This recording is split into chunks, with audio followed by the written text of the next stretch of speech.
محمرة سفلة. 210 جرام حليب، 90 جرام دبس فليفلة، 15 جرام طحينة، و7 جرامات دبس رمان، رشة ملح، رشة فليفلة حلوة، رشة فلفل أسود أو فلفل أبيض، 37 جرام زبدة، 37 جرام طحين. بنعجنهم كتير منيح. بنحرك الخليط على نار متوسطة وبنغليه لمرة واحدة.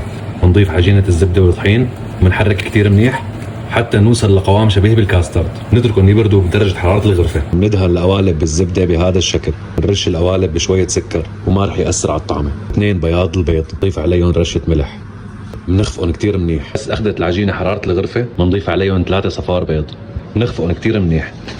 بنضيف عليهم بياض البيض اللي خفقناه على مرحلتين.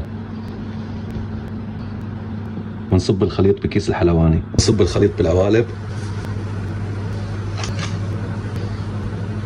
بنحطهم بالفرن بدرجة حرارة 175 لمدة 25 دقيقة. هيك بنكون قدمنا نوع من أنواع المخبلات السورية بشكل جديد.